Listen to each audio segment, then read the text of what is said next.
I'm an ex-Mormon, and I'm going to talk about some of the thoughts and feelings I had going through a Mormon temple endowment ceremony for the first time. I am going to show some pictures, I'm going to talk about it, so if that offends you or you don't want to see it, just scroll past.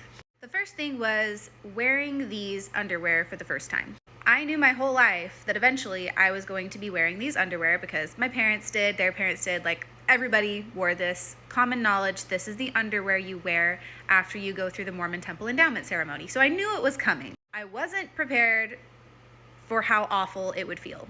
They were uncomfortable, they were staticky, they were not appealing in any way.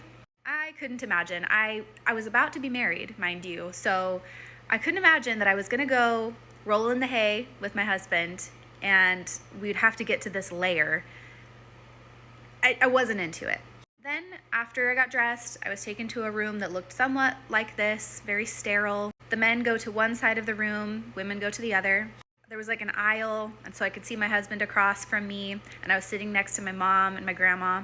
Out of all of my family members that were there, I was the only one going through for the first time because my husband had been on a mission. He'd already done all of this. And everybody kept giving me these looks like reassuring, like, it's okay, everything's fine, this is good, right? Yeah, okay. And I kept being like, yeah, okay, we're doing this.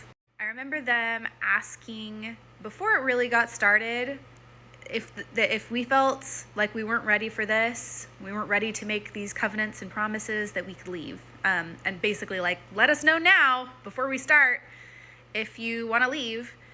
And I didn't even consider it really because here I was with my family. I had to do this in order to go forward with my marriage. I had to see this through, but I didn't really know everything that was coming yet because they hadn't prepared me for it. And I remember thinking that in the back of my head being like, I don't know. I obviously can't leave. Here I am with my grandma. She would be so disappointed. Like, I can't walk out now, so let's do it. Everybody ends up being dressed like this. Really wasn't prepared for that. But even more so, more than the clothing, for me, it was the handshakes. They started teaching about the handshakes that were required to make it into heaven. The secret handshakes to make it into heaven. This felt really off to me, because why? It was like if a 9-year-old had invented a religion and you had to know the secret handshakes to go to heaven. Also, there was a movie playing.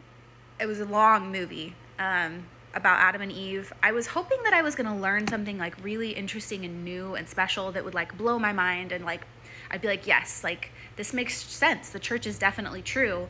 But it was a movie about stuff that I already knew, and it was a really long movie, and I was like, they're playing a movie? The temple ceremony is a movie?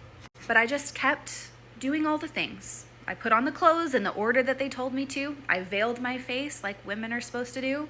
I moved the clothes from one side to the other like they asked us to. I learned the handshakes, and then we got to this part. Everybody putting their arms in the air and chanting, "Oh God, hear the words of my mouth," in a monotone voice just like that 3 times. For some reason, all the rest of it, the clothes, the handshakes, the movie, this is what made me, for the first time in my life, think, this feels like I'm in a cult. I had never thought that in my entire life, but the chanting, for some reason, and it just did it for me. I was really freaked out by that. But of course, I had the immediate thought, that is Satan trying to get in my mind. Satan isn't supposed to be able to get in this sacred place. We're in the temple. How is this happening? Get thee hence, Satan, and God, please do not smite me. I know I'm not in a cult. This is just Satan trying to get in my mind. It was really scary.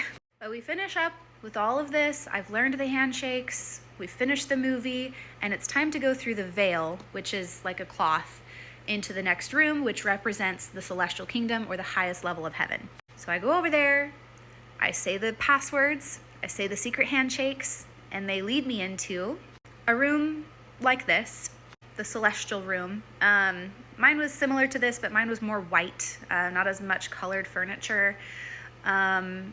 Uncomfortable chairs and seating, I assume because they don't want people falling asleep in there.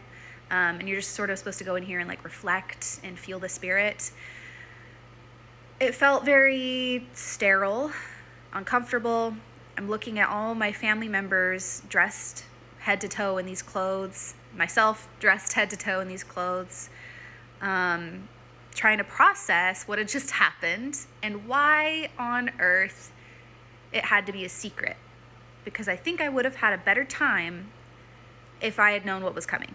I stayed in the church for another 5 or 6 years after that. I was able to like reconcile it and be like, okay, that was weird, but the church is true. And I stayed. And I truly believed that it was the only true church in the world, until I found out that it wasn't. And then I, have a whole new perspective looking back on going through the temple. But I'm glad I never have to do it again, I'll tell you that.